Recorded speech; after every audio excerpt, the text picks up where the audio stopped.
epic episode of Rockn, Talkn. I'm doing a solo interview today with one of my very oldest and good friends, a real solid brother.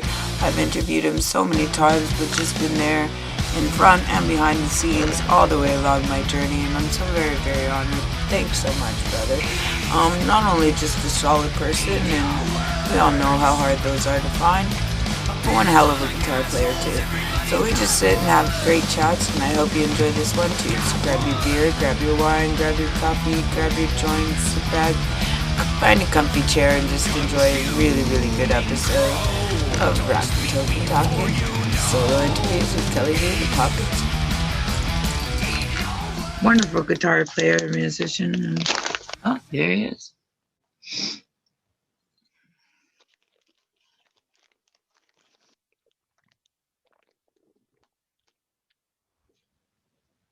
Hey, brother. And there we go. How you doing? You feeling? I'm doing cool shirt. Thanks. Same to you. I've been trying to afford to buy one for a while, but I can't. They're I don't know. We got some great stores here, like like your version of Target, like Giant Tiger or Walmart, and they're selling all these awesome metal shirts, right? But never the ones I really, really want. Just the really big names, you know what I mean? But I got a ragged ass shirt and then Jackie Chambers, she was talking about Target, and she goes, at Target. And I'm like, well, I'm never calling it anything but Target now. It's like the posh Walmart. Yeah. Excuse me. Maybe in England they really are. Maybe they really are like some kind of posh, mid-level department store, but they are surely not across America. I was gonna say, yeah, it's just a shithole over here. We had the same thing in Canada called Byway, where you got those canvas shoes in a million different colors, and only welfare kids got them because they were $2 a pair, right? And all of a sudden now those things are like $100 a pair, and like only cool kids have them. And I'm like, same with rain boots. I remember getting beat up for wearing rain boots on a day that it mildly had rained in the morning and it was sunny in the afternoon, and I'm a loser. And now rain boots are $100 a pair. Weird how that happens. It so is. We're talking about a lot of fashion and metal, and I think it's interesting. Um, what should come back, what should never come back. The 80s are one of the most interesting decades in general, where there are some of the most epic looks in all time and some of the worst things. You know what I mean? Like, I never want to see another pair of penny loafers as long as I live. Or pleated, like, fucking, preppy pants, or like polo shirts, or like, I like Jacquard Noir still, but like, turtleneck sweaters. Turtleneck sweaters. But I also, I think that I have a really funky pair of cords that do make the sound when you walk, but they're black and they're all torn up and they're all punk, right? But like there's still like a right. And I don't know, my dad, bless his heart, before he gave me up for adoption, did not know how to dress a little girl. So he cut my hair short, and I wore turtlenecks and 70s horrible outfits and like cords, and like, I was constantly, women would come up to us in the grocery store and go, what a cute little boy. And I'd freak out, and then he'd freak out on me. And then I was just like, but I'm not a boy. And I don't know if it was just maintaining hair. And that's a difficulty for a single dad, long hair. I don't know. But like the 70s and 80s had some cool looks and some shitty looks. Some epic hair too. Like some epic punk styles. If you do, I keep posting this awesome documentary on hair through the music and the styles of like metal and punk, and wow, I wish I had some cooler hair. Oh yeah, I mean, don't get me wrong. Some of the guys in metal in the 80s wore wigs. I mean, I can think of a few in particular that were part of the whole LA scene. Yeah. That definitely wore them on stage. But when they were off stage, some of them had long hair and some of them didn't. But there were definitely guys that, if you look at the hair and it's just like, okay, the palm tree thing, where like it was really big and poofy all up here, but it was long and straight down this way. Yeah. And it would be like almost to your waist. Dude, some of those guys that had that kind of thing were actually wearing wigs. I know. Not all, but there were a Now few. it's so common because of hair extensions and weaves and stuff like that women have been doing for so long, that Yeah. now that all kinds of women are wearing extensions and weaves, and it's really cool to play with your hair, and I think that that's awesome. As somebody who has a complex about losing all my hair, Mhm. and I have people on my support groups who say things like, you should wear it proud. I'm like, fuck you. You do what Go you want, your whatever way. feels good for you. That's the thing. I mean, the biggest thing about the '80s with the metal thing and the look, it was entertainment. You know, Mhm. it wasn't just music; it's entertainment. And it was a show, and it was a big production, and I get there was treated lots of lights and explosions and colors, and that yeah. was the thing. I miss it. I love it. I eat it right up. Maybe I'm just cheesy at heart. But like Yeah. I noticed that I get treated differently. And we did an all women episode talking about perceptions and looks and what you have to have and don't have and Mhm. expectations. But when I take it off and just go to the store, people treat me totally different. It's just in Oh, a no. look, it's in a way, I put the hair on and people are more friendly. It's like, what? you know and I Yeah, I know. That's always been a thing. I mean, it doesn't matter if you're a dude or a chick. I mean, if you look the part of a rocker, people have a tendency to perceive you differently. yeah. So I have a tendency to look that way almost all the time. You Yes, know, I will say there's two elements. Looking like a rocker does me a lot of harm and a lot of good, and I will never change. It's not going to matter. I'm still going to get dressed the same way every day. But the hair thing was weird. It was like a social experiment on the fact that men think women are better if they have long hair, and just the way the world treats you if you look sick. you know well, they'll not yeah, look you in I the know what you eye, mean. they'll cross the street, they'll be overly nice, or it's just weird. You're just not treated normal. And then I put this on and people treat me like a normal person. Is weird.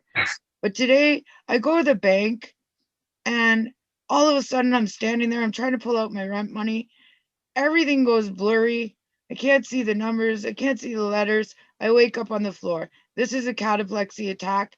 It happens to either part or my whole body. Uh-huh. I end up I'm aware too. That's the thing. Sometimes I can move my eyes, sometimes I can't, but I'm fully conscious, right? Yeah. Everybody mistakes me for a drug addict. I see this woman out of the corner of my eye charging at me who works at the bank.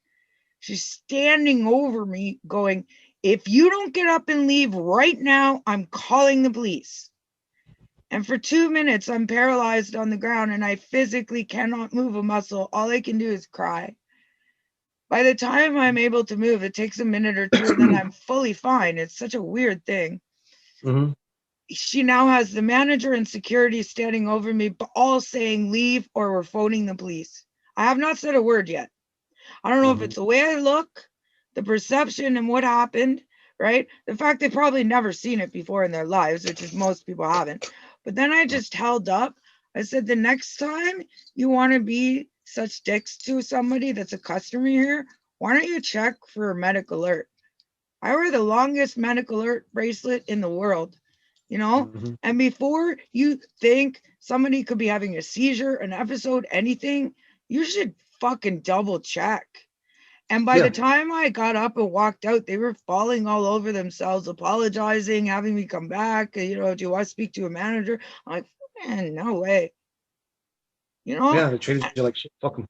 Yep. And Yeah. then I'm walking home and it's only 2 blocks, right? The store, Right. the bank, and the weed shop is in one little plaza, right? 2 blocks away. I go get my smokes, I get some weed for the show. I come back. I'm like, the sun feels so fucking good. I haven't Uh-huh. been outside. The last time I went outside, I fell down and I got too scared and came home. Then Yeah. I crossed my lawn. and I saw purple flowers across my yard. And Yeah, I said, that's spring. gorgeous. Because I didn't know. I've been inside all this time, right? And Hmm. then I walked in and I opened my Facebook and I went, thank God I have this Facebook, or whoever's watching over me, whoever it is, whatever it is in the universe that has given me the gift of this Facebook, because I could not cope with life. I don't think I could survive. And you're Hmm. one of the only people who's been here from start to finish, basically. Yeah, and You it's not over yet. no, and you watch me try and fail, almost give up and fucking cry, and you're always failure there. failure means you're doing something right. Failure I means hope, you're doing your best, and it's normal. Failure is part of the learning process. You I don't really look at it as failure. I look at it as you've given the best you could for that moment. It didn't necessarily turn out the way you would hope, but it turned out in a way that you learn from. Therefore, you know what not to do or I what to do got again. So it's that's the true. best way to look at it. And I'm thinking I'm cramming about 40 years of experience into two, like, and maybe that's why it's so emotional. And if I had the Yeah. time to spend, I'd be like, cool, I'll go ride my bike or I'll go do something for a day because I got fucking 20 more years to try and fail. Right. But I really don't. So it's like I No. have this panic of like not achieving it. And Mhm.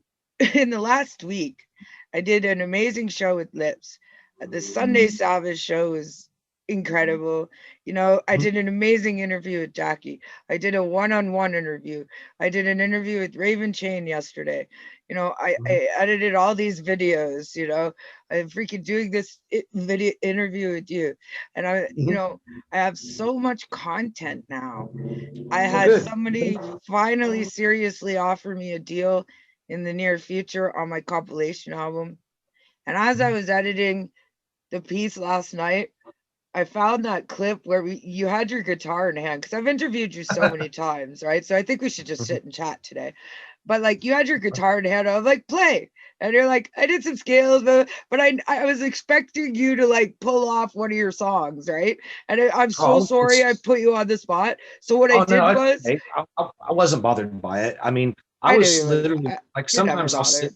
like I tend to sit around and have the guitar on me and just play scales and patterns and riffs But I have just to be played your playing. You videos. know? I've showed everybody. You know what I mean? Everybody's super impressed, right? So I said, I think I put him on the spot. I feel really bad, and then I clipped it, and then I put that performance that you were on the TV station Mhm. because for two reasons.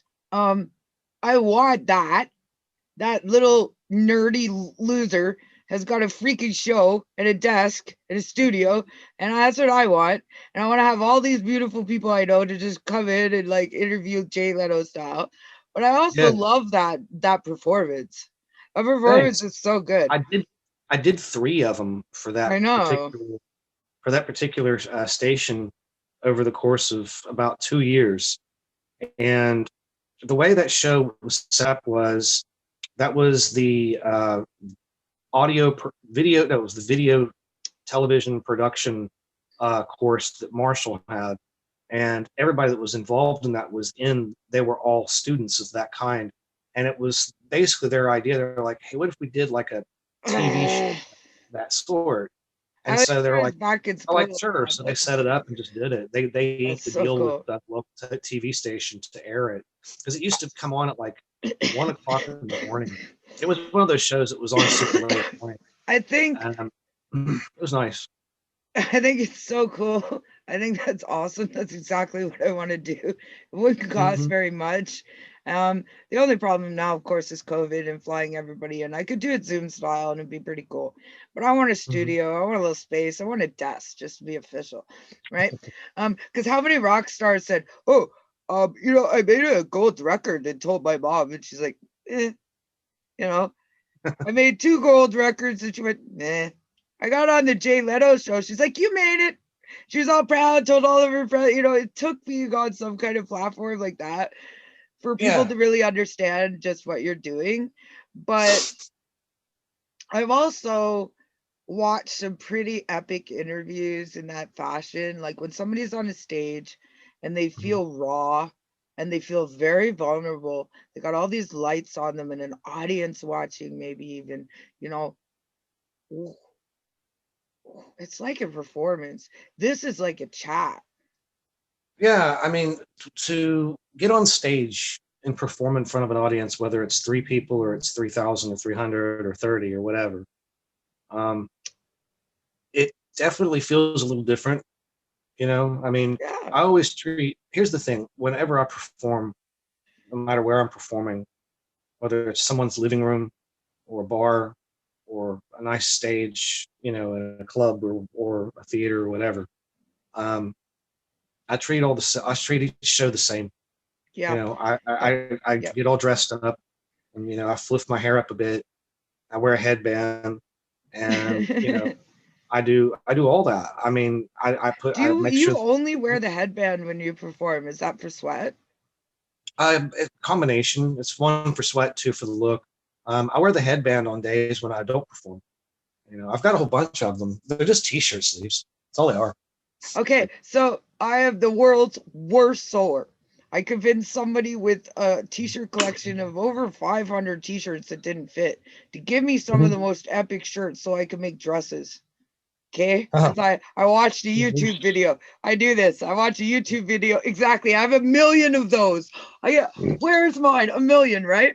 So I try to make Mhm. these dresses and hand sew them, and they're barely held together. They're horrible, but um they're there to be made. I really want to do something with them, and I'm learning it. But I do this. I'll watch a YouTube video, and I'm like, that looks easy. Yeah. Fuck it right Yeah. up.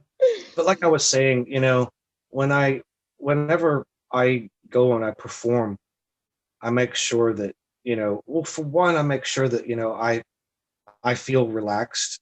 Mhm. So usually, most shows I drink before I play. I Were usually you drink a couple drinking before beers. that one? Um, that one, no. Cause you came So in. I think my favorite parts were, do your neighbors like you? And you're like, yep. I'm like, there ain't a person that probably don't like you, for one thing. I I But thought that was a funny question when he asked the yeah, question me too. too, because Your it's neighbors like the like you? loudness, right? But like, and then the next party was like, cause you shred, is that right? And the guy behind the camera was like, that's right. Like those two have never heard metal before in their lives, and you probably blew them right the fuck away. Well, the cool No thing was doubt. the guy that was actually behind the camera that was doing that is a friend of mine named his name's Adam Ead, and Okay, sorry, Adam. Adam's Adam's originally he's originally from Idaho, and he was a Marshall student. He was in the same program with all those guys. He has a twin brother named Caleb, and there's photos of all of us hanging out. Those guys were actually at my wedding. Um, We'll get to they're that in a sec. I want to ask you about that. they were the twin. They're the metal twins. But actually, the cool thing is that I'm getting at Are is they that actually twins? yeah, there's a set of twin brothers. They're called La, la. Sorry, the Alex. metal. Um, And I Caleb, just. not Caleb, but Adam. Adam actually lives in Madrid. He lives in Spain. He moved over to Okay, Europe about 10 years ago. okay. So at least they live in different countries. But like, out of all, I love Circus Freaks. My very first crush was on the Wolf Boy, the guy who has all the facial hair, right? Like that's Yeah. where my hair fetish started, I think. And it never stopped, right? But like out of all the freaks in the world, I think twins are the freakiest. If they were conjoined or like there was half a head sticking out the back, I think that would be less freaky to hang out with than two people just sitting there that look the same, that are the same, that aren't the same. Like it just Well, the funny thing about those two guys when I would hang out with them is that Adam was always very, "Hey, what's going on?" And Caleb was always, "Hey, what's going on?" every It was set always of funny. twins, I'm like, they're Yeah, total it was like, opposites. yeah, there was the total opposite, day and night. And it's funny because, like, I think, yeah, one dude had a Kiss tattoo on one arm, and the other guy had a Judas Priest tattoo on the other arm. Oh, that's very And that's distinguishable. how you could. That was another way you could tell them apart. Well, Adam also would wear his hair down more, and Caleb would tie his back. They both had the exact same length of hair, and they had the same facial hair. Oh, And freaky. they were cool, Freaky. great Well, guys. I And have a Adam actually he has a show kind of like what you're doing. in a Oh, cool. way. Look, Only he does more of a podcast with music. He has something he does every Sunday. It's called the Sunday Hangover Special, cool. and he Well, link yeah us up, man. Have him on the yeah show. Like you're supposed to be helping me in interviews. yeah. Cause like now, cause you know what happened? Lips is like, Carly, let's do this great show. And I'm like, that's so awesome. And until I started saying, I reached out to the guy from the Devin Townsend project 2 years ago. I think it Yeah. was, right? When I Sometimes it first takes a while. started, right? Maybe. Uh, And I've been trying all over the internet. Every YouTube video, I posted it a million times. My first radio show was all on unstrapping with no interview. And he goes, so sorry. And I'm like, it's fine, totally fine. Oh my God, holy shit, I finally did it, right? And when I right. interviewed Jen and I interviewed Byron, all my friends from childhood kind of laughed at me, right? Now I'm getting legit. And it wasn't until I could say, you want to be on the show with Lips, that people really started to pay attention, right? They all want to meet him. He's such an awesome person. But he only gives Yeah, me 1 hour a week. And that's 4:30 on Friday. mhm. Everybody's busy 4:30 on Friday. So I thought, why not make this harder?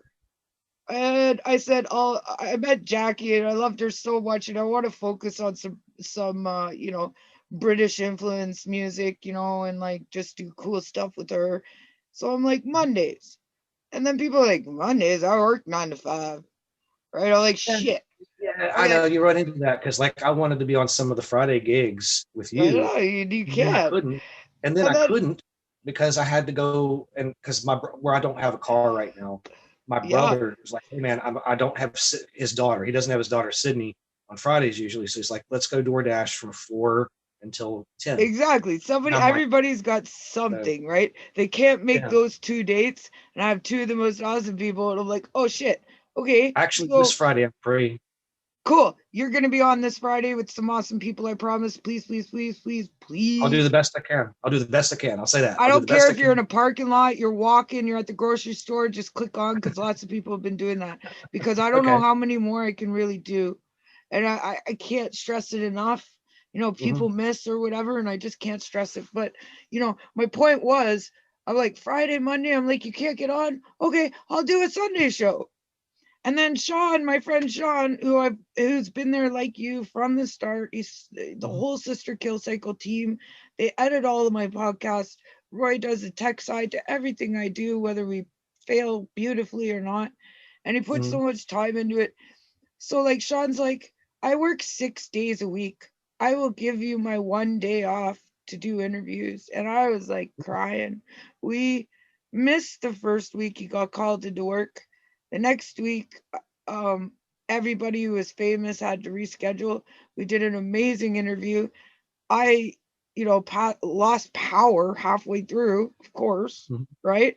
Only a Right. once a week window, right? I lose power halfway through the internet, it crashes. I go into a seizure. They finish the interview beautifully, and 2 hours later, I'm like, how'd it go? They're like, awesome. So my luck is like by chance, and the most beautiful things happen by chance. So Yeah, now that's true. I'm trying to get 20 people a week because I'm trying to interview multiple people. Then I have to get backups because for some reason people will be like, I'll do it. They're there that day. And then they chicken out. Wow. And then I've Yeah, saved their I haven't never spot. chickened out. I've just always had, something that I came up and I couldn't do it. It's like, But do that's you the have only any reason. advice to anybody? Because you did it for me. I Mhm. remember like I interviewed Thomas Bickstrom, which was my first big interview, and I was all alone and had my radio show, and I cried through the whole thing. I cried through the Byron episode. I cried through the Jed Simon one. I went into episodes, but the Billy Sheehan one, right Mhm. before, man, I threw up. I was like I remember. shaking. And you said the most beautiful words. They're only human beings who happen to do Yeah, one thing exceptionally well. yeah, that's it. And it stuck with me, dude. It really did. And Cool. I did the interview and it was in audio. And I said, Billy, as soon as it was over and I hit to re listen, I went, Billy, I fucked up. I said, I accidentally only recorded my side of the conversation. So it sounds like me. talking to myself and then long pauses. I'm like, what the fuck? And I was crying. He goes, oh, girl, don't worry about it. I said, you'll do another one? He goes, yeah. Yeah. So we Yeah. got to do At a least she ends video on her one, side. Yeah. but You know. on the next one, and I got to see his guitar, which the first one I was only in audio. They got put up in audio anyways, but I Mhm. could see him. And ever since that day, he talks to me every day. That's cool. And it Yeah, he's a good happens guy. over and over and over again on my page that they're not just interviews, they become Mhm. people like you. Yeah.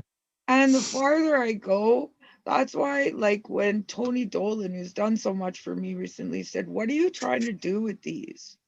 Hmm.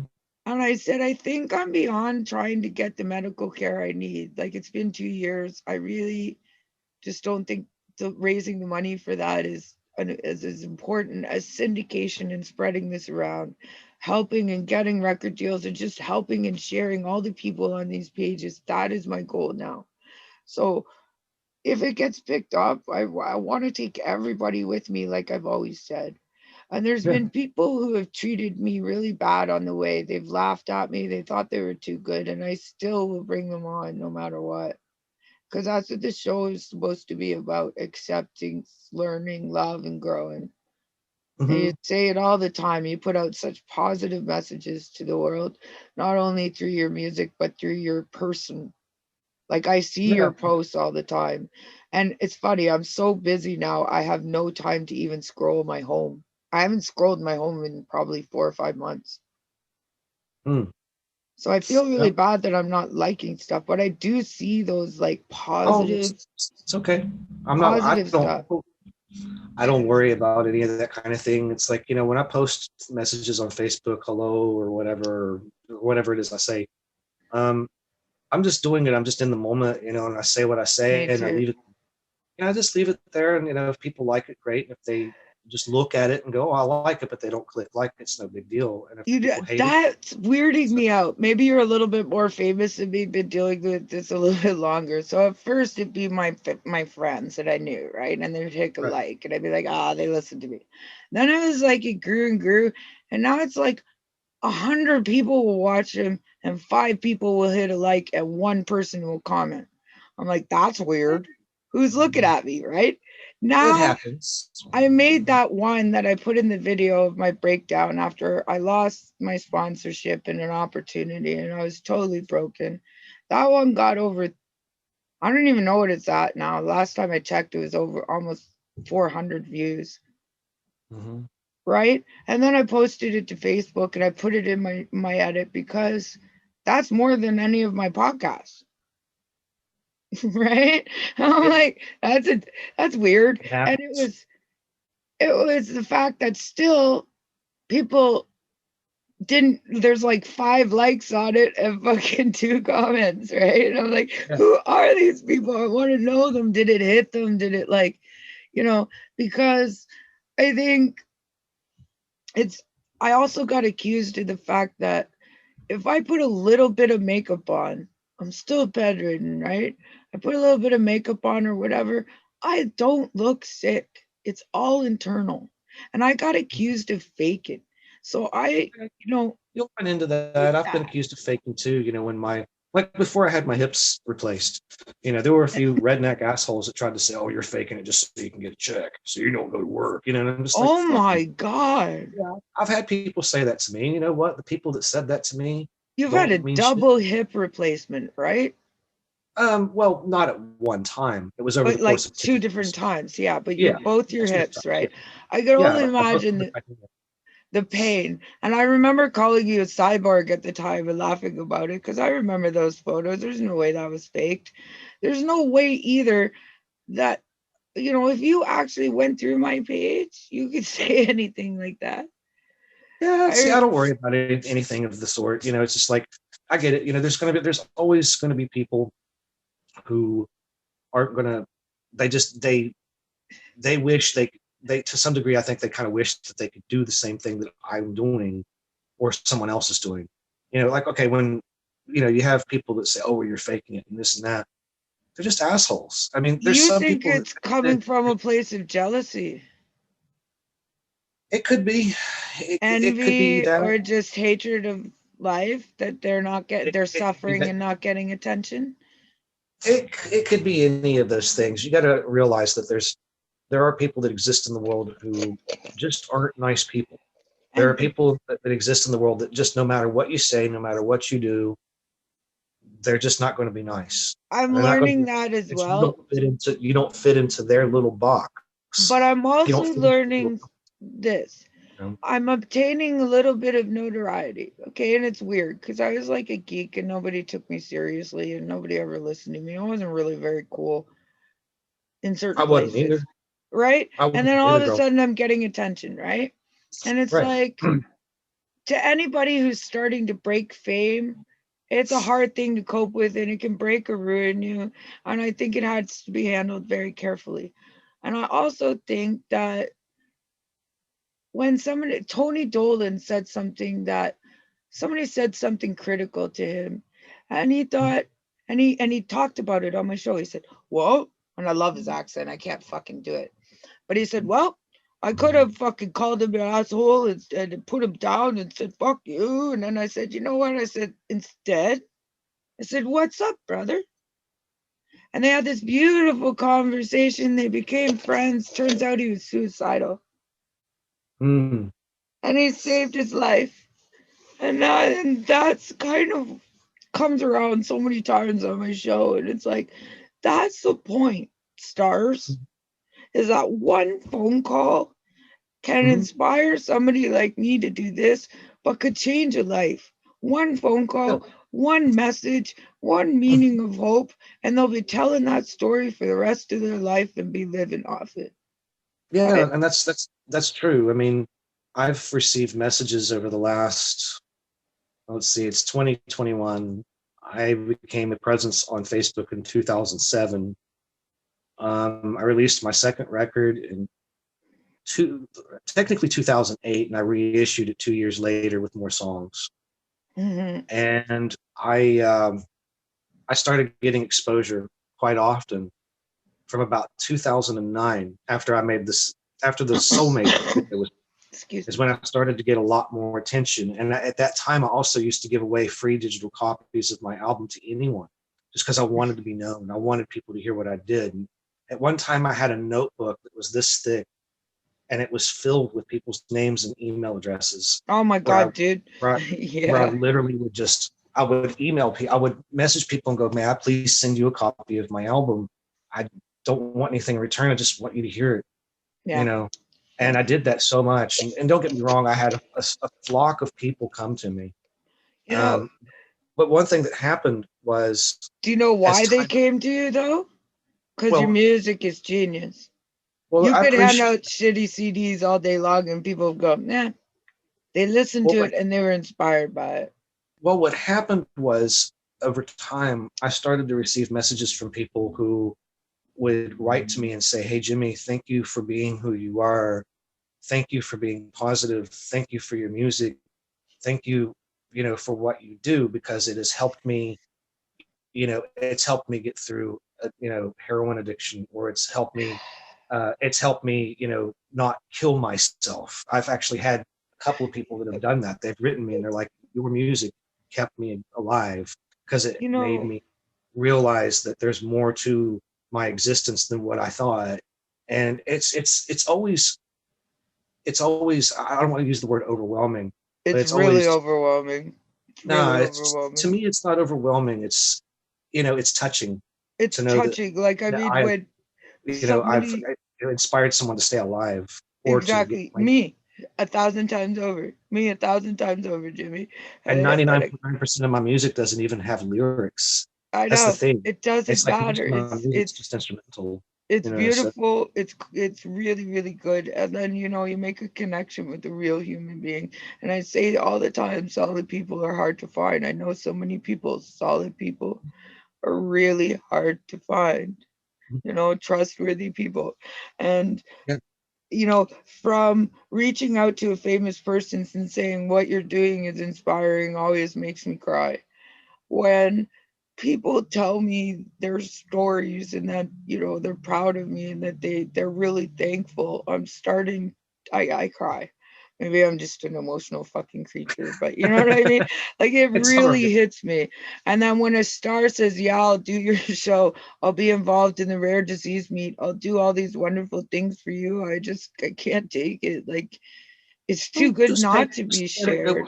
Thank you. Just maybe take a deep breath. Go, thank you very much, and just kind of see how it goes. That's Not sometimes me, that's the best thing man. you can do. I That's mean, not. You you've got always to go. think. You always go cool or thumbs up, Yeah, smooth, right? You know what I mean? yeah, And then we have these great chats, but it's like yeah. I don't know how to do that. I send like 12 You just do messages it. of crying thank yous, right? Because like it does mean so much. The fact that I've become friends with these people, I mean, like having nicknames and stuff, it's I can really relate cool. to what you're saying there. Actually, I can completely relate to that because nowadays, And they're with what heroes.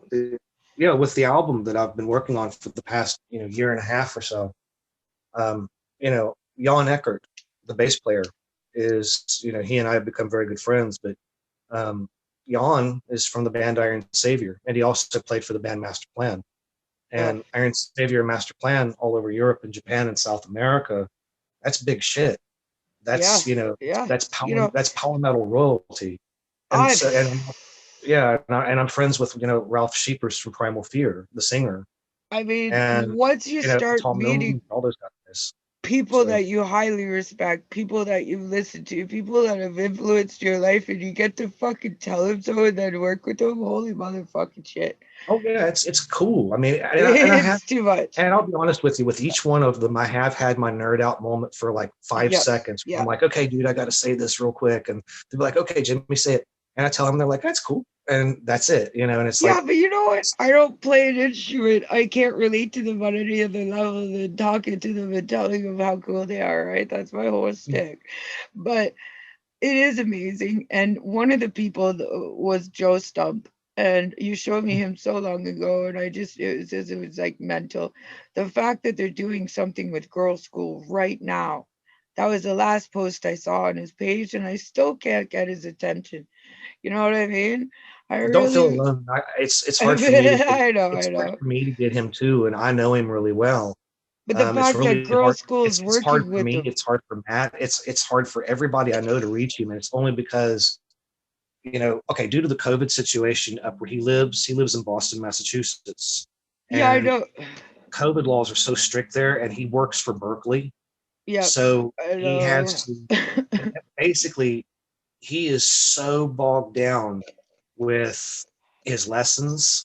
The fact that he's just finished a new solo record and he's trying to get that out, and he's also doing, he's got oh shit, Tower of Babel. That's another project he's in. It's Okay, very Jimmy, rain, Jimmy, rainbow. he Yeah, promised to do the interview months ago, right? I keep poking him.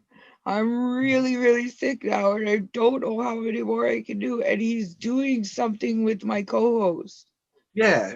Give it time, because I mean, I'll be I able to don't. talk to him at some point. I I'm put it to not you this saying way. you have to. I'm not saying you have to. This is just, the struggle Yeah, sometimes is that, just put him on the shoulder and saying, "Hey, do this thing for Kelly." I totally get it, because like he's just so hard to get, because he's so bogged down with his lesson plans. Because like, I mean, literally, he teaches at a college, but what so I'm like, trying to teach people is that he, on his way on his drive, getting gas, just saying, "Hey, Kelly, hey, Jackie, love what you do," anything. mhm. It's the fact that people think they need to sit down like this with me, and they really don't. Anything they can do, a half an hour, 10 minutes, whatever, that's the point. And it's the point that I'm trying to gather as much content as I can so I could take a freaking break because Yeah, I'm I mean, I'll be bedridden. honest with you. Joe's somebody that once I get the chance to actually speak with him again, because Yeah. I had messaged him a couple weeks back, just letting him know, hey, I'll have more stuff to do here soon. And I told him, I said, I can't wait to hear your new record. And I'd mentioned that me, him, and Matt were going to work on doing shows. And he had wrote me back. He's like, I'll call you sometime soon so we can But probably. we have been planning to That's do been these weeks for ago. weeks. Yeah, I but know. this And is that's what the way it is with Joe. He I just be won't put wait. this in the interview, Jimmy, but we've been trying to do this now for 5 weeks. And if I you know. talked to him 2 weeks ago, you should have put that in the email. Well, my email was very short, but he had But you should messaged me have put back. it He's in like, the I'm going to mail. call you. And he just didn't. It's like, and Matt's had the same thing too. It's like everybody I know that tries to reach out to him where he's just so bogged down with everything going on. Billy He's, Sheehan uh, apologized that he didn't personally call me on his birthday and he had 6 hours of birthday thank yous to go through. He oh, wow. apologized for not calling me. So That's really somebody cool. like that, Hmm. come on, everybody. And Well, I'm the just people saying, sitting Joe's around somebody, just going, give him time. You'll get him, you but know. there's people sitting around going, I could do it next week. I'll go to the grocery store. I'm going to go do this. And I'm like, no, freakers, because I want to take a break. Try to get 20 people a week for the past 5 weeks. It was just like, drove me insane. Actually, I'll be honest with you. I think what you're doing and what you want to keep doing is going to pick up once summer hits because bands are going to start touring and bands are going to start playing shows. And at least I don't know. in America, it's already happening. It's They already happening are, here. but they're not And going to I be think that, doing big festivals. They're not going to be no, doing actually, big that fancy is happening. arenas. No, that's the thing. The festivals are happening. Where? Festivals are happening in Florida. Festivals are happening in Michigan. They're Oh, happening in yeah, yeah. places. Small state Yeah, Florida. But like no, Rockn, all the international festivals are canceled for the year, right? yeah, those unfortunately, yes, Bloodstock and Mm-hmm. Bloodstock, Hellfest, Vaca, uh, Download Festival, all those unfortunately are canceled. But over here in the States, we've still got the extreme What about Metal in the possibility. Mountains? Metal in the Mountains, yeah, I saw that that's going to happen, which is really fucking crazy to think that there's a fucking festival in my state. It's like See? See? And then a I metal think festival in West Virginia because I remember when the first one happened. First one happened, I think, 2 years ago, there's and a some buddies of thriving mine. metal community there. Well, some buddies of mine went, and I mean, it's literally in the middle of fucking nowhere. Like, Yeah. really, it's in the middle of nowhere. That's where the best festivals are, man. And they had all these bands come, and it was like one stage, and there was about 150 people. That was it. It was like 150 Oh people, man. and That would have people been were like, "What the awesome. fuck?" This is crazy that there's this festival with these, mid-level, and low-level bands. The low level doesn't mean they're bad. It just means that they're new and they're up and coming and they're trying to get out. And they were out there playing. And the next thing I know, Karina from, Rage Breed and all that, she had mentioned to me, she's like, have you ever been to Metal in the Mountains? And I'm like, no. I said, you know about that? She goes, oh yeah. She goes, that's Oh, all yes. everybody over here wants to do is come from overseas and come to that. And I'm like, really? And Mm-hmm. then I saw the lineup for this year, and they've got a fuck ton of like metalcore and post-hardcore and death metal and black metal bands playing. And I'm Well, like, fucking that's go. it's Fucking like I go. don't know. I may or I may not, because I'd even mentioned to somebody, I said, what do I have to do to play there? You Yeah, know, no shit. I would. I'd do it in a heartbeat. I'd be like, fuck, I'll play to my backing tracks. I don't give a fuck. I'll stand out there for 45 minutes and just rip, to some backing tracks And and either that's get the booed thing. I think that or have beer bottles thrown at me or something. I don't care. You who know, cares, man? Do it anyways. Like it's like, I think that's been one of the hardest parts about promoting you or getting any deal for you or whatever is the fact that you are a solo artist and getting people to pay attention, even though you work with so many different people. Like it's yeah, retarded, but right? But you're like yeah, the Steve Vai, and trying to sell a Steve Vai that hasn't been Steve Vai for 20 years is really difficult. Like you have been, but not in yeah, the public eye, right? It's yeah. very, See, very that's why difficult. I can't Very, wait to very get difficult. new stuff out. I had messaged one of the singers today and said, hey, dude, originally I was going to have him do two songs. Now I'm just going to have him do the one because there's one song this guy's doing called Virtual Asylum. It's a real fast power metal song, real epic. And Right. I said, dude, just concentrate on that one since that's the one that he was writing the lyrics to and pretty much all the vocal melodies. And I gave him the option to do one other one that Claudia Pearl was also on. And over time, I got to thinking, I'm like, man, I really like what Claudia did. I don't want too much of it to change. Hmm. So what I'm going to do. And I wrote him today. I said, hey, dude, I said, don't worry about doing Tale of a Fallen Man. I said, I'm going to do something else with that one. I said, so just don't worry about doing that one. Just focus on the one. He's like, Well, okay, cool. I'll call you tonight. So he's supposed to give me a call sometime this evening. But cool. I want to take Tale of a Fallen Man and have Sebastian Lehman Wow. sing that one Yeah. instead. Because I know Sebastian, all I got to do is go, here, dude, here's the lyrics. Here's the melody she's saying. Just sing it. That's it. Just sing that and sing here and sing here. And it's That's the done. And it's beautifulness, and I this and then think, of why I and like that you is song's your done. Then openness. I can at least release that one because that's the thing. I want to release it. I want to get Right. stuff Right. with vocals out to the people so that way they can go, oh, Jimmy's more than just a guy that plays guitar solos for Right. 5 minutes over And a I song. think, You know. yeah, but I mean, every good song has a 10-minute guitar solo. I mean, only in my professional opinion, but whatever. Um, Mm-hmm. and wearing good pants. But I mean, like, Oh yeah. I see, yep, there they are. But I mean, uh, I think that I remember way back, and I had a bit of money at the time, and you saying I have this opportunity to go and play with Vi, and I thought if I could give it to you, I could give it to you, and it was all scam, and this is like Yeah. Yeah, I that know. was And that really dude, difficult. Now it that sucks. That guy was in Guitar World. oh That my guy was in god, he was in the most recent issue of Guitar World. His name is I tried to contact David Guitar, Lasordo. like oh my god, the 6 degrees. When people finally pay attention to me, holy frig. But I think that's the genius of your work and your current album is that it's every genre of metal working with so many amazing people and that you're so open to it. And I Yeah. think that's the way music should be created. That's the way music should be shared and used. Like the fact Mhm. that if I have something playing in the background, I could be sued. That's bullshit, right? I mean, I think that Studio One was one of the best like labels in history where everything's used and free and going back so long, and it's touched so much music. Like it's unbelievable from reggae to rock to fucking metal that people don't even know. And I think that's the way it should be. It's all about love and sharing and growing and just working with as many people because you never know what could be born of it. Yeah, exactly. I mean, and I've learned one thing, is that heavy metal music is eternal. It doesn't matter how popular it gets in the mainstream or not, it's going to exist.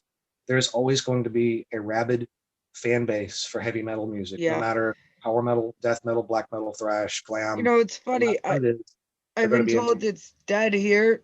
It's dead here in London. It's especially, but I don't think so. I think that the venues are gone and the concerts are gone and they're so expensive and yada yada yada. But the actual hardcore fans are everywhere, man, and they live large and they live strong, and they will never die. I don't The, think it'll ever die out.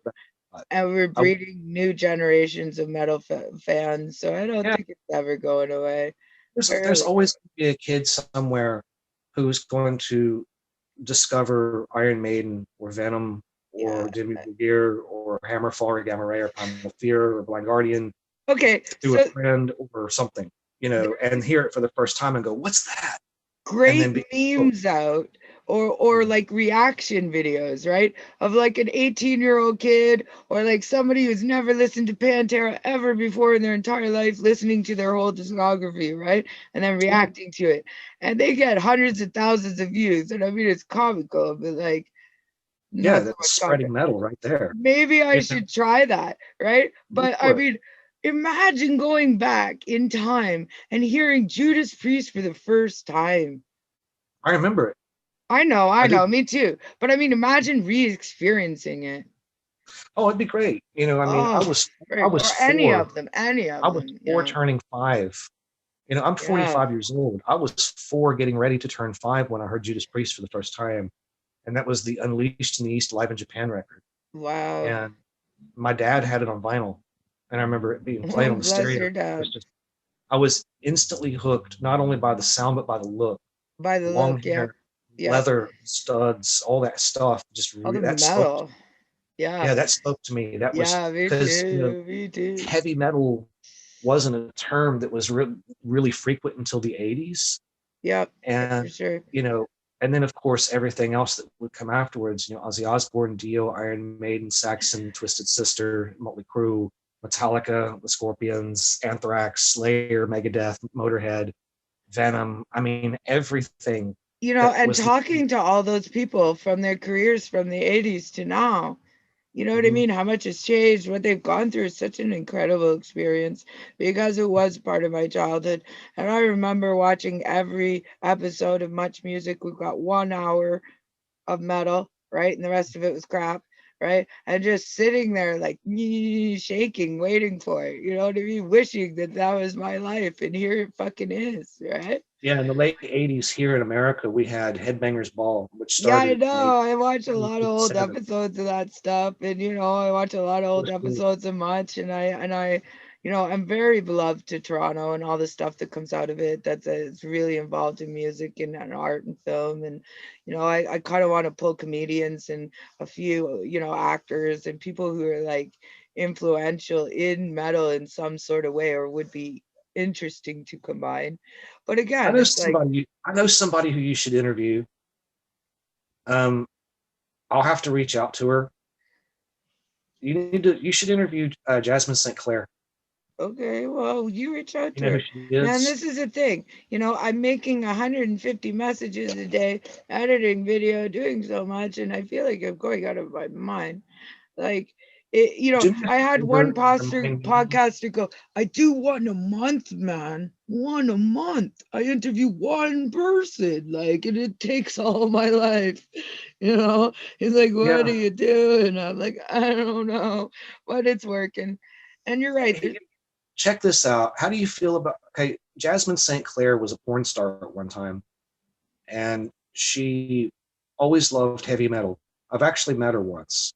She is a metalhead, and she got out of the adult film industry. She went into like the Gorgeous Ladies of Wrestling thing there for a while, Hmm. and she was doing like an online radio show. As a matter of I'd fact, love I to was have her. Yeah, man. Love to yeah, I have her. was actually hooking her up with music at one point. She would write me and go, "Hey, do you have any Motorhead? Do you have any of this? Do you have any of that?" I'm Oh like, my "Yeah, God. what do you want?" Come chat. And I would Oh my email God. her. Okay. So last week I decided me and Jackie were going to do an all female episode of Rock and Talkin', and then we're going to leave it alone. Because it Mm-hmm. shouldn't fucking matter what gender you are, what color you are, what fucking race you Yeah, are. It exactly. just should matter what music you make, right? So Yeah, I it's went through about all heavy that. metal. We talked to a lot of different women in a lot of different lifestyles, doing a lot of different stuff, and all making great metal music. Why you didn't mention that before? But when I did the first It just didn't taping, come to mind until now. You mentioned you like somebody that was maybe inspirational or influential. Well, something I thought of was like, well, in metal, something that's very influential, very inspirational is women. yeah, I know, Women, I know. women, because the majority of Behind metal and is in front of guys. the scenes and as partners and wives and whatever. But I Yeah, mean, it was interesting. But the first taping, a few people didn't show up, so I had to do retapings. But the first taping, I thought I'm gonna go out into the real world, which is my living room, right? And I all right. unplugged everything and I did the interview out there.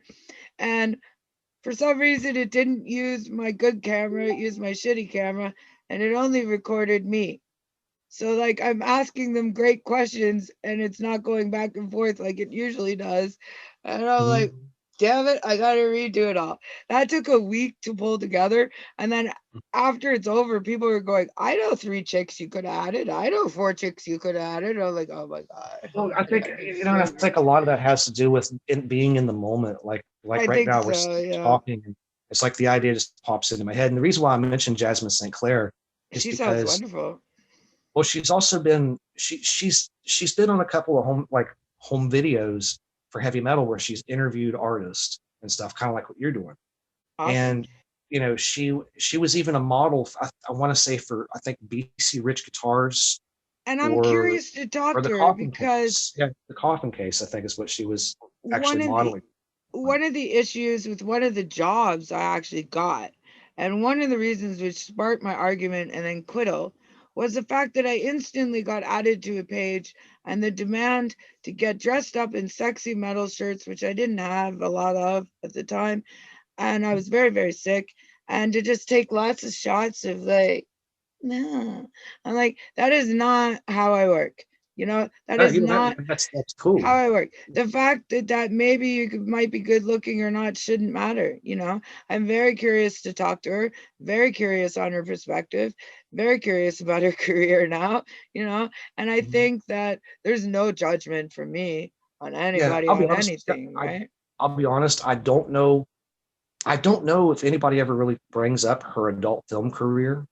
I mean, she was only in the adult film industry for a few years, I won't even ask but her about it, and I will edit this out if it whatever. yeah, But I mean, it's just interesting that women trying to interview, trying to get involved, trying to like it, be taken seriously. I mean, there's usually like when you go to a concert, tons of gorgeous women that are usually there as girlfriends, and three really fucking avid chick metalhead fans, right? So I just want to meet more, get to know more, and I'll tell you what. girls. When the tours, when all the borders open back up and all the tours start back up, one band that you should totally go see live, not only for the live experience of seeing the band, but experiencing being around the audience, is Yes. Amon Oh Amarth. God, it's so incredible, and I Well, think the reason why I say it is because Amon Amarth, there's actually been a poll done, and at one time, there's I think more it was women. There's more women. 2008, maybe 2008, Well, 2009, somewhere in there. Amon Amarth, the thing they found out about Amon Amarth when they would look at the audience is that 60% of the audience was women. yep, yep, yep. I That totally was agree. I that think, was unheard of in extreme metal. It was yeah, I unheard of think it's to go to an extreme changing. metal to see so I many think women. think it's You know, growing. I think it's beautiful. But when you go back to like 80s and 90s metal, and I went to all those shows, I was the only fucking girl there. That's why I got pulled backstage with Pantera, is because we were the only two girls there out of 100 people. They were very, very starting out then, right? But like I remember, and now it's definitely grown and changed and turned into a whole world of awesomeness that I really want to share. But it's the women that it's a little bit harder to be taken seriously still. I mean, girls' school, I, 40 years, it's still hard to be taken seriously. That's bullshit. And she I know. said, I've approached festivals and they're like, oh, we already have our token chick band. We got like 200 bands. And they're like, we already have our token chick band. Like, you can only have one female group per festival. That's I ridiculous. don't. That doesn't make any sense to me. I think if a band rocks, they should be on They the stage. freaking I don't. I don't. I rock. don't give a shit. I And don't their care. their ability to play, their quality, their level, their experience, who they've worked with. I mean, who the fuck, they're way better than half the people they probably had on the festival, which Yeah, is insulting. And I think that actually, Metal in the Mountains, the Butcher Babies are one of the mm, headlining acts for Metal in the Mountains this year, and I saw that. I was like, really, the Butcher Babies are playing? Wow, that's pretty and I cool. mean, and I I'm not bet particularly a fan of the band, but it's just good to see that they're going to be on that festival. So I hope now they do well. You know, talking about no women in the audience, she mentioned the fact that they did an all female festival. So all the promoters, all the people involved, everybody going, no men allowed. It was just all women, right? And she goes, I played, and the audience reaction was so weird because, oh, you can't hear me. Okay, we gotta shut off then. I gotta restart my. There's nothing I can do. All right, Jimmy, love you, brother. Bye.